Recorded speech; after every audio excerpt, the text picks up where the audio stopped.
Hi, this is Markus Lee with the Red Velvet Spikes, and you're watching Live with Neil.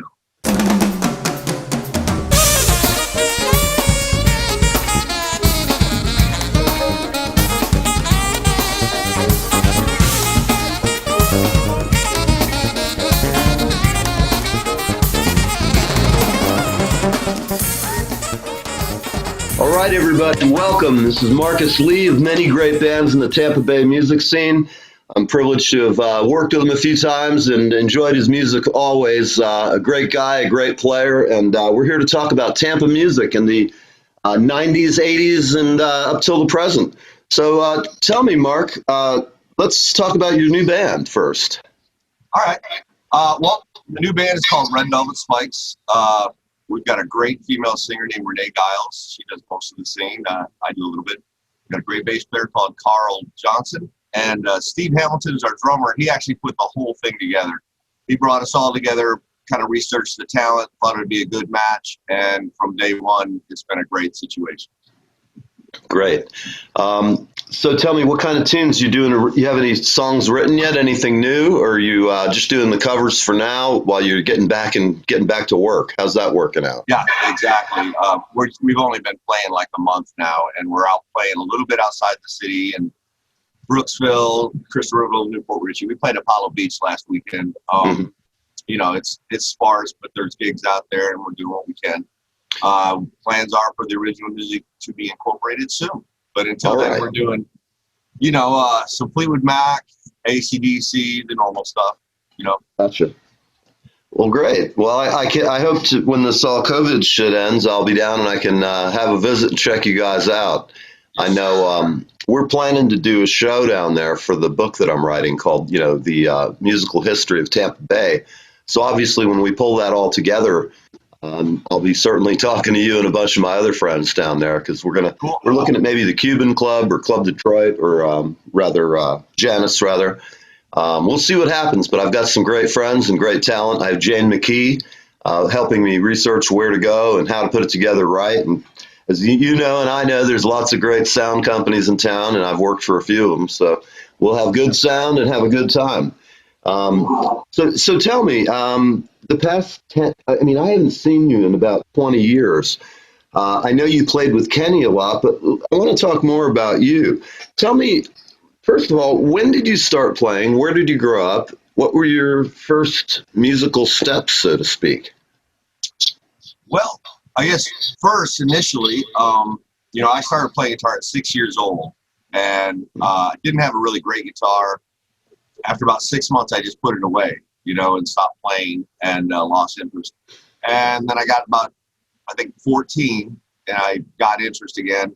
And I had an Uncle Bill Wright, who bought me a Jimi Hendrix, how to play like Jimi Hendrix book, Okay. Obviously not written by him, but, and that's how it all started, was that book, and that's how I got into it, and doing various bands in Tennessee.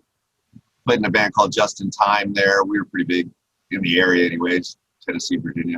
And found myself in Florida later on in life. And what brought you to Florida, out of curiosity? Just life changes. Gotcha. Looking for a better financial situation and stuff. I gotcha.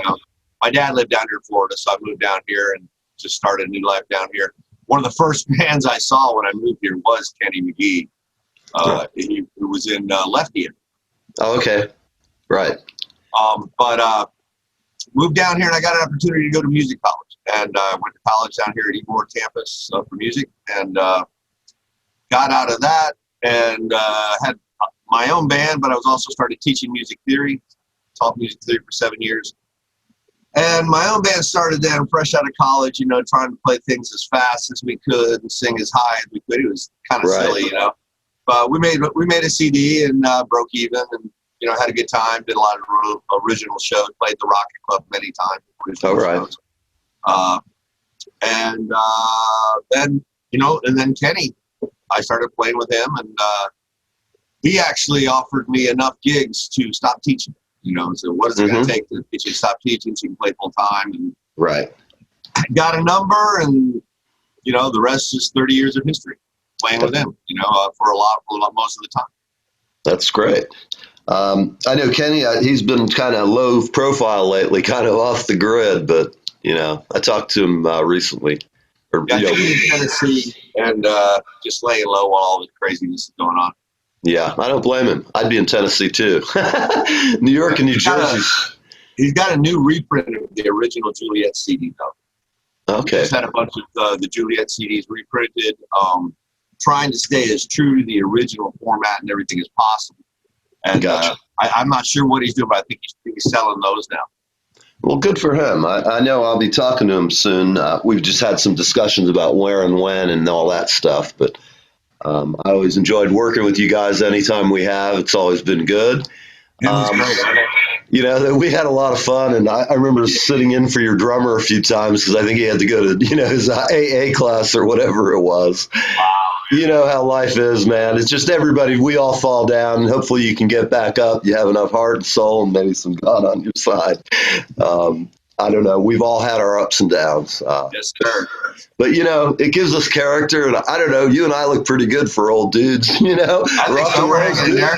Yeah, that's okay though. What the hell, man? I mean, those are scars like rich Corinthian leather, as Ricardo Montalban would say. I got them all over me, man. What the hell? So, what do you think about the current state of music? I don't know. I'm going to be kind because I don't want to alienate any people who happen to like a particular style. But at the same time, anything out there you really dig that you've heard recently that's cool? I know there is. Personally, I don't spend a lot of time on secular music unless I've got it's for my band. Right. And so I've been learning songs I've never played before because I've spent most of my career doing original bands, whether it's mine, Juliet, or right. Most of my time's been playing original music. So your standard songs like, TNT, I haven't played since I was 16, Right. So, got to get back up to par on the Angus and stuff. And, but I usually just listen to Christian music on Joy FM. Okay. And, I'm so looking at those artists for who's just, who I look to is the songwriting and the people that communicate the best that way. And, and so I listen to a lot of Casting Crowns, and Danny Oakland's got a great song out right now. And, was it Building 429, something like that? Kind of okay. I listen to them a lot. And that's who I jam out to because that's where my heart is at right now. Sure. Well, that's a good thing. And, we can talk about that for a minute. Sure. I was a damn heathen for a long time. I mean, really. We all have been at some point. All, I mean, and I don't, I won't get too into substance abuse issues, but I know that you and I have seen many, speaking of, the old drummers. And myself, I've been a recovering alcoholic for 16 months now. And I will tell you, I'm not going to get into the real gory details, but I had a very bad accident last year in May. Basically bounced down from the third floor I bounced down a big pair of stairs. And that was it for me. I ended up in the hospital, though, for 7 months, which was a long time. And so, I can tell you a lot of those times when you think you're in a real bad situation, a lot of people in jail will convert. A lot of people in any dire situation will convert, and then they don't really change. In spite of my own personal habits that have come and gone, I've never been a person who found it that difficult to try to do the 10 Commandments. Now, of course, I've broken my share of them. But as you get older, you just start to change, and your outlook gets more towards worrying about your life and where you're going to go. And I can tell you, I made a promise laying in the hospital that I just can't back out of now. I basically prayed and said, look, if I get out of this alive, I will never touch another drink. Right. I mean, like we've all been there, making that promise to God, but it's like completely unnecessary. Because he knows your heart, man. He knows where you're at. He knows you're a good guy. Right. He knows your true intentions, what you truly feel. You don't have to make promises. He's got you back on that whole thing, But I agree with you. I mean, I'm here to tell you it's real and it works and Jesus is real. But, if you wanted to argue semantics and say I'm brainwashed, Well, Right. okay, then. I'm brainwashed to love people. Right. I'm brainwashed to be cool to people, to forgive them. The people that, do bad things to me, I'm brainwashed to pray for them. It certainly helps you get strength in your life. I mean, if you'd seen me a year and a half ago, I was just a real mess. I was working a heavy duty sales job here in New York City, and I had been here for about 10 years at that point. And, when you're a sales guy in Manhattan, all you do is you go out to dinner and you buy food for people and you drink with them. And then in a week or two, you get a contract and you move on to the next night. And every night you're out drinking. I also play in a band. So, of course, that, and the worst part of it is when you're in an addiction thing, you basically have no judgment whatsoever that's good.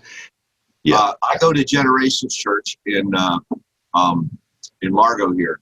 And from the day one I hit that parking lot, those people loved me and acted like I was family. And I have never heard a word of hate out of anyone that is anything to do with that church. Right. And I've been going there for well over a year. And I mean, there's nothing spoken but love, compassion, caring for other people, which is exactly what the Bible is about, a book of love.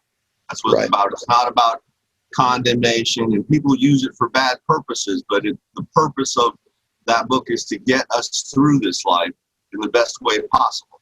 Absolutely. And you only got to remember two things, man. Love God and love people.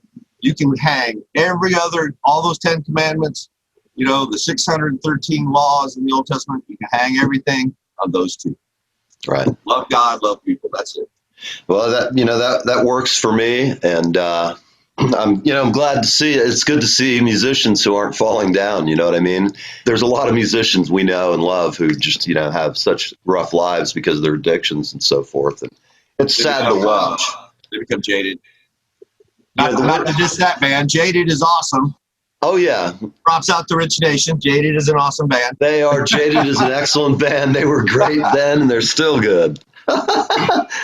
So let's move on to some of the other things in life, big events and stuff. I know that we've talked a little bit about some of the people who've passed in this past 30, 40 years. Anybody you particularly remember and enjoyed, like Steve Gruden or Earl? Did you know those guys and hang with them? Not Steve. Okay. I knew Earl. We worked together very limited. Very limited. One that doesn't get talked about much, that I think is the biggest loss, is Ty Westerhoff. Say again? Ty Westerhoff, the original bass player from Juliet. Okay. Tell me. He passed from substance abuse, and he's just one of those geniuses that in music that just, he just could orchestrate a song and write a song the way you and I are sitting here talking. Right. It was second nature to him, and I guess he had his demons because of his substance abuse, but to be around him, he was the kindest, most gentlest soul. Right. And I miss working with him. It was always a pleasure working with him, chaos or not. I'll tell you a story real quick. We were playing at Bourbon Street, Juliet, and this is great. You gotta love this. We played there twice. First time, I was playing keys in Juliet, and Ty's over on the other side of the stage playing bass, Right. And we're down to the last song, which was Saturday Night's All Right for Fighting. Mm-hmm. And I'm just playing piano, having a good time, looking over, and the roadies are holding up Ty's bass. Ty's nowhere to be seen. He's out back, I guess, collapsed or something. I don't know. And they're waving at me, so I run across the stage and finish the night on bass playing that song. And I guess Ty got taken away to the emergency and recovered that night. But that was one time Juliet played the Bourbon Street, and then the other time was opening for Bullet Boys. Mm-hmm. And that one was famous. They only have one dressing room, right? And so we're getting off the stage, getting out of the dressing room, and Jimmy DeLisi, the guitar player for Juliet, great guy, great guitar player, really kind person. You just don't want to mess with him, that kind of guy. Well, the lead singer for Bullet Boys gets right in his face as he's coming out of the dressing room and touches him in the chest and says, "You get out of my dressing room." Well, Jimmy laid him out. One punch, down, boom, gone. Boom. And I'm on stage, they're getting off, and this guy's going nuts. And he's going, "You're going to jail. You're going to jail." Just talking to everybody in Juliet. He comes up to me and he goes, "You're going to jail." And I stand up and I go, "I don't believe we've met. I'm Markus Lee." All right, here we are on Live with Neil. I'm talking to Markus Lee. And we're going to talk about his new CD and how it was recorded virtually. And kind of see, I'm going to let him tell you about it, and hopefully I won't talk too much. Markus is a great friend, and if you're just joining us, he's going to tell you about his techniques for working around the world. It's not entirely new. I mean, I guess it's like it's been out about 4 years. It's just self-titled CD. And, you know, to be honest, with my new project, you know, Red Velvet Spikes, I'm like, kind of pushing Markus Lee off back to the side and focusing on this. But it was pretty cool because I did everything in-house. You know, it was a big learning experience. I mean, I did the mastering and everything in-house. The drums were one of the strangest ones because I wasn't happy with the scratch demos that we had made and all the tracks. I didn't feel the drum sounds were appropriate, but the songs were recorded properly to a click. Mm-hmm. So with that information, I was able to send the tracks off to LaJoe Young. He's Travis Tritt's touring drummer in Chattanooga, Tennessee. And, you know, great guy to work with. We had very little phone conversation. I think we had 2 phone calls. But the entire album, he did the whole thing there, you know, doing MIDI tracks. And then he would just send me back the MIDI tracks, and I'd drop them into Superior Drummer, and you know, and take it from there. And he was such a pro that was really easy to do. So he did it playing on an electronic kit, I'm assuming, playing with it, and then quantized it correctly.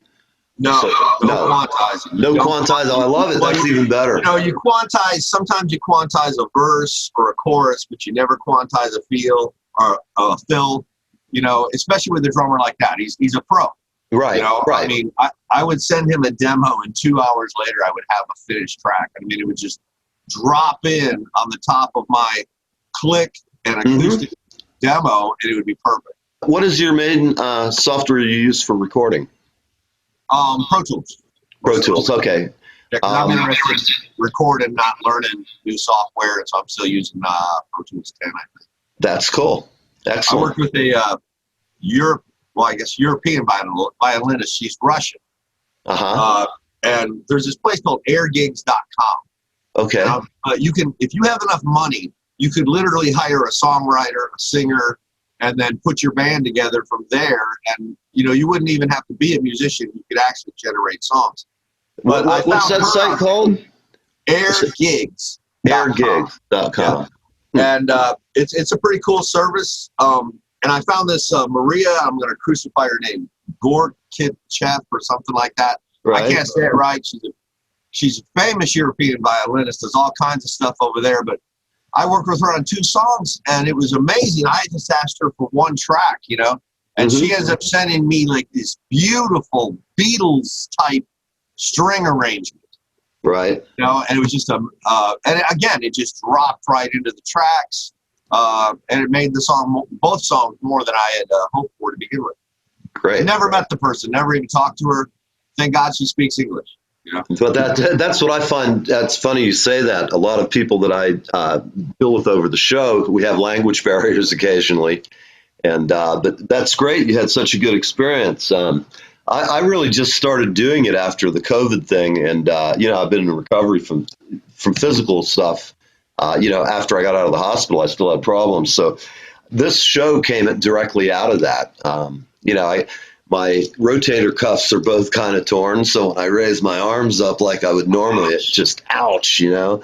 I can play somewhat with my kit, set it down real low. I look like a Jolly Green Giant playing this kit way low. But I can get the job done. I did 4 hours in the studio a month ago. And it went great. You know, the song was a very bombastic, like Led Zeppelin style blues, slow grinding. So the drums were like boom, boom, boom, bah, you know, in a big room, big ceiling. And I had a great time. And I still, you know, I hadn't played in a long time, hadn't done a gig since I've been in the hospital, etc. And once you have it, you have it. Because I sat down and we ran the click track and I played along with it, and I took 2 takes on 4 songs. And they were done. And then I tormented the engineer just because he didn't realize I booked him in on a Sunday for like 2 hours. And then I forgot to tell him that I had a bass player coming after we got done with the drum tracks. So when the bass player walked in, he looks at me. He's like, "Oh, Neil, man, we didn't get any food." And I'm like, "Oh, come on. This is only one more take, you know." But when I was done, I got home, and for like 2 weeks, I was just like, "Oh, fuck. My arms are killing me, you know." So you have, what does it saying? A man has to know his limits. You know, I put that up to experience. Like, don't do that next time. Just do 2 hours. Go in, get the 2 tracks, and get the hell out of there. Don't go into mental mode. You know, I don't know about you, but to me, sitting in a music studio recording, the only thing better than that is, making a gig happen where you're out there with a great audience and a great band having fun. Oh, yeah. I mean, we're all adrenaline junkies, and playing a band, it always has been my best friend. It's when you have hard times, you can. Yes, well, therapy can be good too. I have to say. So let's talk guitars for a minute. What was your first I'd guitar? love to do that. Oh yeah, here we go. Here, hold on. Here's my new one. All right. This is a 7-string? Fucking sweet, man. I only had one red guitar, and I had to get 2 because, red velvet spikes and all that. Hell yeah, that's gorgeous, man. Just an excuse to buy a guitar. Is it a 7-string? No.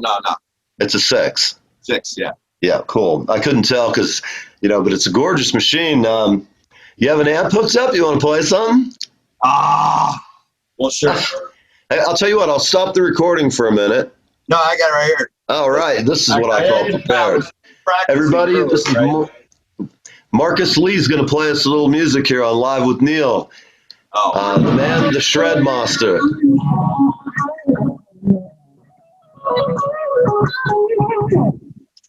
And that's why Facebook sucks, because it always kind of breaks up at the inopportune time. Did it break out? A little bit, but you know what? It's okay, because when it came through, I could hear you like you always been. You're fluid as shit, man. It's obvious you're a lifer.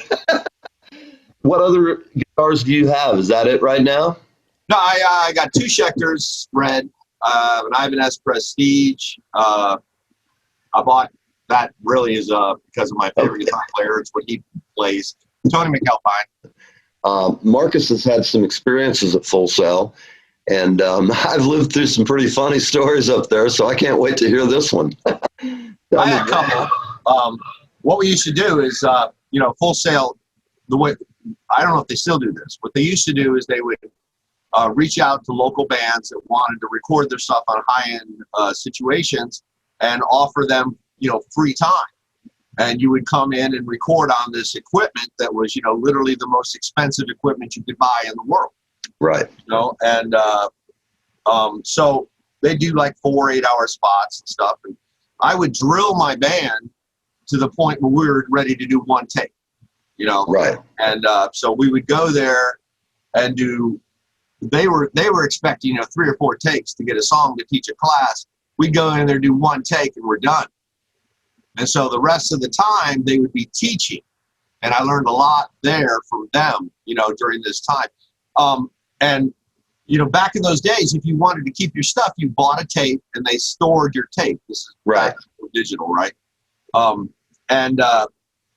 of our songs, the band, this is the band right out of college, where we were playing fast and singing high as we could. So just, silly band. But anyways, band was called Critical Domain, and we had a song by the same name. 3 timing changes in the song, 2 key changes, that kind of prog rock, right? Right. And they ended up, that year we were recording, it was like 80% of the graduating class used that song for their final project, because it was there was so much going on, so many. That's a great story. Right. And another time we got bumped by Shaq. By who? Shaq. No. Shaq was recording a rap album, remember? Oh, right. Right, and we got bumped by him, We were supposed to be recording in I forget, it's the real nice studio that had all the wood. Studio A, the NeVE. Yeah. And we got bumped by him, and it was like, oh well. Right. So, where do you think you see yourself going in the next 5 years, 10 years? You just going to do this for life? Do you play in the band at church? No, I run cameras for the band at church. Okay. Or excuse me, cameras for the church. I'm on the camera team there, and that's been a great experience. I did approach the band situation at church, and we had a long talk about it.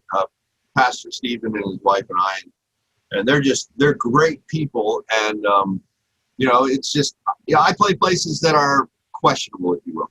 Right. It's not about me.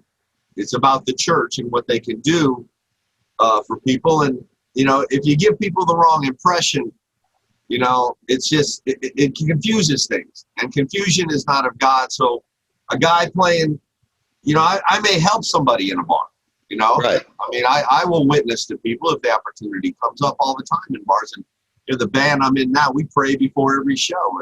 And, and there's always opportunities to do that for Christ. But in this situation, it's just, they call their people to a higher calling, a pastoral calling. If you're in the church band, I'm telling you, those people live it. It's they're really just great people and just the nicest, kindest people. And maybe someday I will, but right now I'm happy doing what I am doing, and I'm happy doing the cameras for the church. And I'll tell you what is talented people. They don't need me to sound good. I'll tell you that. Right. Again, what was the name of that church? It's Generations Church in Largo. Generation Church in Largo. I'll be working the live stream camera this Sunday at 9 a.m. as a matter of fact. Great. So, I'm going to stop in and check out your band and see what's happening. You got come by the church, Neil. They'll love you, man. I just tell you, it is mask optional. Mm-hmm. They don't push it. They don't question it. They don't give anybody a hard time. They got the seats spread out so you can, and they keep people socially distanced inside. And they also have this is the cleanest church in the country. No kidding. They have on the walls are these Star Trek looking devices, like 4 by 3 feet, and they sanitize all of the air. Ultraviolet lights. It's some new high tech thing. Right. They came to the church. They actually donated this massive system to the church. Well, it's funny you mention that. I have a friend of mine who's talking to me about perhaps going into a business selling that type of technology. It's big right now. It's great technology, but the truth is, I've paid all my dues, and I'm back to just being a musician, producer, all-around drummer. Whatever I need to do, I'll do. And we all have to wear many hats in this business, as you learn over the years or decades. I'm gonna play as long as I can, bro. I mean, you know how it is. Physical issues become. Right. You don't want to play less than you have been. So I try to keep my chops up and stay on track. And the hands get sore after 3 hours of shredding. Hell yeah. And my new drummer just drives the band so aggressively that I do get a chance to play a lot more. Right. Leads and stuff, and it's been. I mean, it's fun. But I love playing. I don't come home and go, I want to play guitar because my hands are usually sore. Right. Well, it's always great when you have a drummer who kind of responds. Like I play off the lead guitar player all the time, just throw those 16ths and, bounce off you. And then when the singer comes back, just getting that groove in the pocket again, Oh, yeah. Isn't it funny how as we get older as musicians, we know what not to play and like how to just sit in that fat back groove. I mean, just sitting there making the count, I'm like ready to just go. It's just like, just even doing that, it makes my, I'm all of a sudden feeling better. I tell people, if you feel bad, sit down at a drum kit for a half hour. And if you're a drummer who sings like me, sit down and sing your favorite tune for fucking 6 minutes. You're going to feel alive, and any problems you got, you're going to be like, ah. Usually what happens to me is I end up playing for an hour, and like now I end up going, oh, I play just the usual shit, but when I take out a book and try and like do the stone book and do real hard exercises from slow to fast and backwards, that's when you really work like muscles you haven't done in a while. So it's always fun as a drummer. And I know you guys have all kinds of carpal tunnel syndromes and shit that can happen. And any instrument, definitely. Speaking of instruments beating you up, you know Goombi Ortiz, the conga player. Yeah. And he's just such an amazing player. And when I interviewed him, I was laughing because I was thinking, if this guy hit you with his open palm, it would like break your jaw probably, because his hands are they're like a boxer's hands, Right. And he's just such a monster. I love the guy too. He's funny as hell, and he's always great to be around. Well, I guess what would you, as we close this out, what advice would you give to a musician today, growing up, as far as just life advice or musical advice, or a combination of all the above? If I was to give anybody advice to stay relevant in the industry, I would say, hone your songwriting ability, because that's the niche that, they can't entirely replace yet. And that's where the money is in any field of music, whether it be country, pop, R&B. It doesn't matter. The songwriter is who makes the money. Right. He's got a good deal. And that maybe that should be where your focus is, because there's just no uncertain. It's uncertain whatever else is going to happen. They put money into what they decide is popular at the time, and the type of music you and I grew up with and liking is not where the money's at now. Right. And there is a lot of good music from a lot of great new bands that you never get to hear because there's no money behind it pushing it. Right. So, if you're going to be a musician, get into it for the love of music and nothing else. And work on your songwriting abilities, because that's going to be what keeps you relevant in the industry. Right. Well, great. Well, I've enjoyed talking to you and catching up, and I look forward to next time we talk. Hopefully we'll stay in touch. And now that I know you're recording over the web and stuff, who knows? I may call you for a favor one day. I'm there, bro. Any tracks you want, bro, man. I can load it, lay down some bass, guitar. Excellent. Keyboards, Well, great. Well, listen, I look forward to talking and possibly working again together. Seriously, I've got a bunch of stuff, and I've made that leap I'm going original, and I'm going to stick with it for this, because I'm not getting any younger. And funny, all the records I've produced for other people, I've never done one that's just all of, oh, hey there, look at the kitty. Look at this big guy. What's his name? Her name is Jacaranda. Hey, Jacaranda. She's 12 years old and crashing the party. Yeah, well, that's cool. I have a kitten right now who's about, 8 weeks old, and she terrorizes my old 2-year-old cat. They run amok. When you first get a new kitty, my other kitty is just like, whoa, what is this thing? Stayed up in the loft, wouldn't come down, hissing and spitting and carrying on. But now they run through the house, and I spoil my kids and my cats. And they're both extremely well fed. Got like 2 cat towers, because both my wife and I are crazy cat people. And I'm there. All right. Well, listen. I'm glad your cat crashed the show. My guys are not working. I think they're boycotting the show. They want some new cat food this morning. They'll do that. Yeah. But it's great talking to you, everybody. This is Markus Lee, excellent guitar player, all around cool guy. And he's here live with Neil, and we're going to see you next time. RedVelvetSpikes.com. Check them out. They're going to be there, and they're going to have some great stuff for you. If you get a chance to see Markus and his band, mostly in the southwest area of Florida, Tampa, North, Weeki Wachee, Hernando, all that west coast of Florida music. And he's a big part of it, and we'll have him back again. It's great to see you again. Great talking to you, brother. Okay, pal. Talk soon. Hey!